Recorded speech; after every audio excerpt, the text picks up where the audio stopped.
पंढरपूर पासून अगदी जवळ पंढरपूर ते जुना कासेगाव रस्त्यावर लोटस स्कूल नजीक सागर डेव्हलपर्सच्या माध्यमातून आम्ही घेऊन आलो आहोत ओपन प्लॉटचा भव्य प्रकल्प शिवनगरी. शिवनगरी या ठिकाणी उपलब्ध आहेत अगदी 1 गुंठ्यापासूनचे प्लॉट. यामध्ये अंतर्गत 30 फुटी रस्ते, रस्त्याच्या दोन्ही बाजूला झाडे, पुरेशा प्रकाश व्यवस्थेसाठी स्ट्रीट लाईटची सोय, स्वतंत्र पाण्याचे नळ कनेक्शन, संपूर्ण प्लॉटिंग क्षेत्राला compound, children park, open space, walking track, open gym, तसेच वृद्धांना बसण्यासाठी बाकडे. तर मग सर्व सोयींनी युक्त जुना कासेगाव रस्त्यावरील शिवनगरी येथे प्लॉट बुकिंग साठी आजच संपर्क करा. साईटचा पत्ता लोटस स्कूल पाठीमागे जुना Kasegaon road Pandharpur. Mobile number 7218 74 31 31 7218 17 12 21. ताज्या घडामोडी पाहण्यासाठी आमच्या YouTube चॅनलवरील PVR म्हणजेच पंढरी वार्ता या न्यूजला सबस्क्राईब करा आणि शेजारील बेल आयकॉनवर क्लिक करा.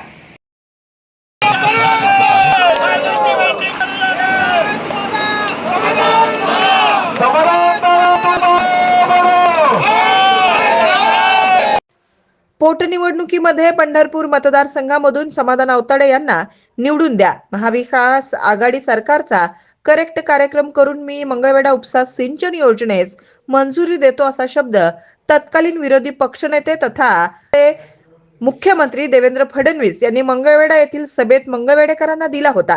त्या शब्दावर विश्वास ठेवून मंगळवेढेकरांनी 2021च्या पोटनिवडणुकीत आमदार समाधान अवताडे यांना आमदार केलं होतं आणि मंगळवेढा तालुक्यातील पाण्याचे दुर्भिक्ष असलेल्या भागास पाणी पोहोचवण्यासाठी आमदार समाधान अवताडे यांनी सातत्यानं पाठपुरावा करण्यास सुरुवात केल्याचं दिसून आलं होतं. 13 मार्च 2024च्या झालेल्या मंत्रिमंडळाच्या बैठकीत या योजनेत मंजुरी देऊन मंगळवेढेकरांना दिलेला शब्दही फडणवीस सरकारनं पूर्ण केला होता. तर मागील वर्षी 7 ऑक्टोबर रोजी राज्याचे तत्कालीन उपमुख्यमंत्री देवेंद्र फडणवीस तसेच सध्याचे मुख्यमंत्री देवेंद्र फडणवीस यांच्या हस्ते आंधळगाव दहिवडी रस्त्यावरील टेकड्यांवर भूमिपूजन झालं होतं. मात्र भूमिपूजनानंतरही या योजनेच्या प्रत्यक्ष कारवाईबाबत विरोधकांकडून टीका करण्यात येत होती. निवडणुकीपुरत्या पाईप आणून टाकल्या असंही विविध सभांतून टीकास्त्र डागण्यात आलं होतं. मात्र आज 1 जानेवारी 2026च्या दिवशी आमदार समाधान अवताडे यांनी मंगळवेढा तालुक्यातील या दुष्काळी 24 गावच्या जनतेसाठी शुभवार्ता दिल्याचं म्हटलं जात असून आज आंधळगाव दहिवडी रस्त्यावर मंगळवेढा उपसा सिंचन योजनेसाठी टाकण्यात येणाऱ्या जवळपास 6 ते 7 फूट व्यासाच्या लोखंडी पाईप तयार करण्याच्या ठिकाणी भेट देत आमदार अवताडे व त्यांच्या सहकाऱ्यांच्या हस्ते पाईप बाइंडिंग मशीनचं पूजन करून शुभारंभ करण्यात आला. उपसा सिंचन योजनेची कार्यवाही करताना काही ठिकाणी जमिनीतून तर काही ठिकाणी जमिनीवरून या पाईप टाकण्यात येणार असून त्याचं काम आता गतीनं सुरू झालंय. यावेळी बोलताना आमदार अवताडे यांनी या भागातील पाणी प्रश्न सोडवण्यासाठी मुख्यमंत्री देवेंद्र फडणवीस यांचे मिळालेले पाठबळ आणि जनतेचा आशीर्वाद कारणीभूत असल्याचं सांगितलं. तर उपस्थित असलेल्या या भागातील शेतकरी तसेच समर्थकांनी देखील या निमित्तानं आपल्या भावना व्यक्त करीत आमदार समाधान अवताडे यांचे अभिनंदन करीत राज्य शासनाचे आभार मानले. चित्र साकारलेलं आपल्या सगळ्यांच्या डोळ्याने पाहिलेलं आहे, त्याबद्दल पहिली तुमची प्रतिक्रिया काय? खरं म्हणजे आपण पहिल्यांदा म्हणला बऱ्याच दिवसाचा बऱ्याच वर्षाचा प्रश्न 2009 असं काही नाही. हा आमच्या गेल्या कित्येक पिढ्याचा प्रश्न आहे.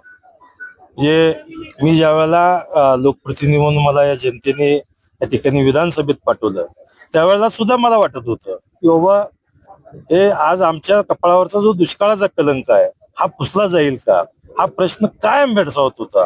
परंतु मी मनाशी निश्चय केला. आदरणीय मुख्यमंत्री देवाभाऊ माझ्या पाठीशी खंबीरपणे उभे होते.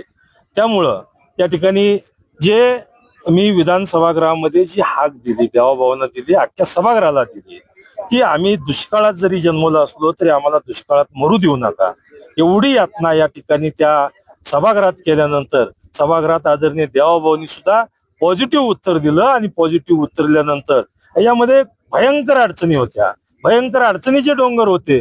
पण अडचणीचे डोंगर आदरणीय देवाभाऊ साथ असल्यामुळं, त्यांचा पाठीवर आशीर्वाद असल्यामुळं त्या सगळ्या अडचणी दूर केल्या आणि अडचणी दूर करून त्या ठिकाणी आपण बघताय 700 कोटीची ही आपल्या मंगळवेढा उपसा सिंचन योजना आज या ठिकाणी कार्यान्वित झालेली आहे. त्याच्या पहिल्या टप्प्याचं काम चालू होतंय. आता काही दिवसांनी दुसऱ्या टप्प्याचं येईल आणि तिसऱ्या टप्प्याचं, अशी 3 टप्प्याची ही योजना आहे. 3 टप्प्यामध्ये ही योजनेचं काम पूर्ण झाल्यानंतर त्या मंगळवेढ्यातील दक्षिण भागातील सर्व जनतेला शेतीला पिण्याचं पाणी असेल, जनावरांना लागणारं पाणी असेल, हे 100% उपलब्ध होईल. आता बऱ्याच दिवसापासून आंदोलन होत होते आणि बऱ्याच नेते मंडळी जात होते, पण आता 700 कोटी 75 लाखाची योजना आहे, तर लोकांची काय भावना आहे? आता आंदोलक सुद्धा आमचे अंकुशराव पडोळे आमच्याच बरोबर आहेत आणि खरं म्हणजे अंकुशराव पडोळ्यांचं आमचं राजकीय आता समोरच आहेत. आपल्या ह्याच्या समवेत सांगतो की राजकीय आमचं कधी ही होत नव्हतं, म्हणजे जमत नव्हतं. परंतु अंकुशराव आणि मी एकदा बसलो, त्यांनी आंदोलन केल्यानंतर मी त्यांच्याशी चर्चा केली, बसलो आणि त्यांना विश्वास, कारण त्यांचंही बरोबर होतं. आंदोलन करत असताना पाणी येतंय, बरंच झालंय, त्याला टोकन आलं, हे आलं, ते आलं, हे सगळं झालं, परंतु पाणी कधी आलं नव्हतं. परंतु या अशाच माध्यमातून मलाही तसंच वाटत होतं की पाणी, मी पहिल्यांदाच आपल्याला सांगितलं, पाणी येईल का नाही, हा प्रश्न सुटेल का नाही. परंतु अशी शंका त्या आंदोलक असतील किंवा मंगळवेढ्यातील जनता असेल, त्यांच्या मनात येणं सुद्धा हे काही चुकीचं नाही आहे.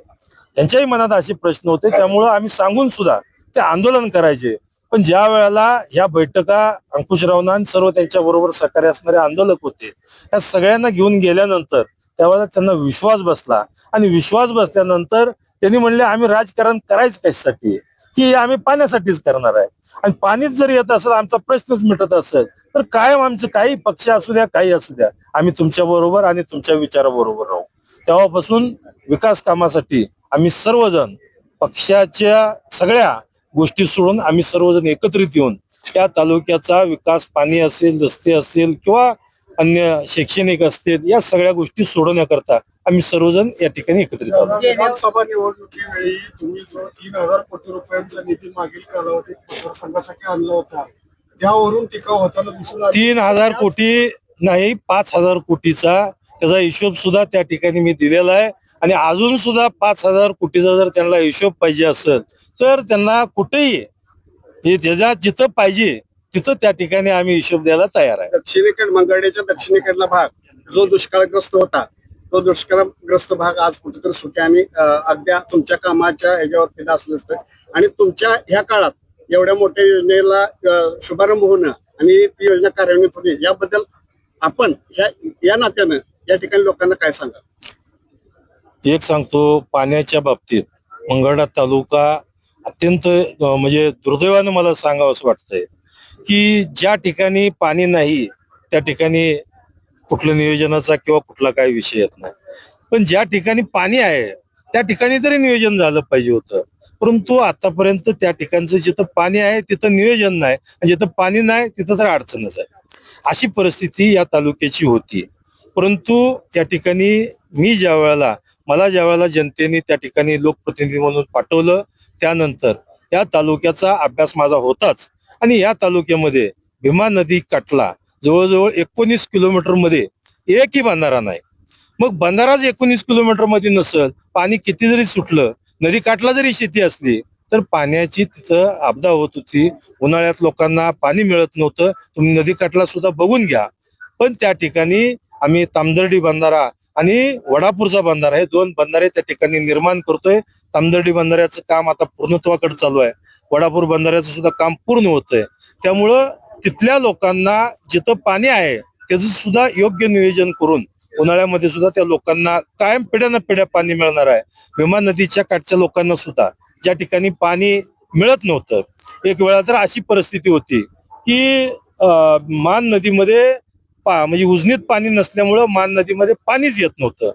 परंतु मी आदरणीय देवाबाबांच्या कानावर घालून त्या ठिकाणी जे म्हैसाळचं टेंबूचं जे पाणी आहे ते टेंबूचं पाणी सुद्धा मान नदी, कुणाचाही विश्वास बसत नव्हता त्यावेळेला. बऱ्याच लोकप्रतिनिधी म्हणजे माझ्या बरोबर असल्या सगळ्यांनी त्या ठिकाणी त्यांना विश्वास नव्हता की पाणी कुठं येत असतंय का म्हणले. परंतु त्यावेळेला सुद्धा मी टेंबूचं पाणी मान नदीत आणून दाखवलं आणि जिथं आणि त्या ठिकाणी ट्रायल झाली गेली की टेंबूचं सुद्धा पाणी मंगळवेढा आणि पंढरपूर मान नदीमध्ये दोन्ही तालुक्याला ते मिळू शकतं, हे त्या ठिकाणी निष्पन्न झालं. आणि आज म्हैसाळ योजना असेल त्याचंही बरीचशी कामं अर्धवट होती, ती कामं सुद्धा आता पूर्णत्वाकडे चालू आहे. त्यात सुद्धा पाण्याचं योग्य नियोजन करून या तालुक्याला 100% सर्व जमिनीला इरिगेटेड करण्याकरता त्या ठिकाणी आमचा प्रयत्न आहे. आणि आम्ही तो म्हैसाळ योजना असेल, मान नदीचा काठ असेल, भीमा नदीच्या काठची असेल किंवा हा उपसा सिंचन असेल. त्यामुळं मंगळवेढा तालुक्याचा पाण्याचा प्रश्न पुढच्या पिढ्याचा हा आमचा संपणार आहे. दादा, तुमच्या मतदारसंघातून जाणाऱ्या शक्तीपीठ महामार्गाचं जुनं रेखांकन बदललंय. कासेगाव खर्डी परिसरात पण मागणी होती. 3 आमदार एकत्रित उपस्थित राहून पंढरपुरात समर्थकांचा मेळावाही झाला. तुमची भूमिका काय आहे? खरं म्हणजे त्या ह्याच्यामध्ये मला तसं ऐकायला मिळालं, मी वरवर माहिती घेतली. टेक्निकली त्याच्यामध्ये काहीतरी थोडेसे प्रॉब्लेम दिसतात नॅशनल हायवेने, काहीतरी त्याच्यावर आक्षेप घेतलेले आहेत. त्यामुळं या पॅरलल रस्ता होतोय याकरता टेक्निकली नॅशनल हायवेने त्याच्यावरती सांगितलेलं आहे. परंतु या ठिकाणी आदरणीय मुख्यमंत्री महोदयांशी येणाऱ्या आठवड्यात आम्ही वेळ घेतोय. आम्ही सर्व मोहोळचे आमदार राजाभाऊ खरे असतील, आमचे बाबासाहेब देशमुख साहेब असतील, प्रशांत मालक परिचारक साहेब असतील आणि मी, आम्ही सर्वजण शाजी बापू आमच्या बरोबर येणारे सगळेजण मिळून मुख्यमंत्री महोदयांच्याकडे जाऊन या इथून शक्तीपीठ गेला पाहिजे ही मागणी आमची प्राधान्याने असणार आहे. लोकांचीच मागणी आहे याच्यामधून की ही शक्तीपीठ गेल्यानंतर इथला दळणवळण मोठ्या प्रमाणात होईल, लोकांचा विकास झपाट्याने होईल, लोकांच्या जमिनीला किमती येतील. एखादा उद्योग या मोठ्या हायवेच्या निमित्तानं जरी आला तरी सुद्धा हजारो युवकांच्या सुद्धा हाताला काम लागू शकतं. त्याकरता आम्ही सर्वजण मुख्यमंत्री महोदयांच्याकडे निवेदन करणार आहोत. समाधान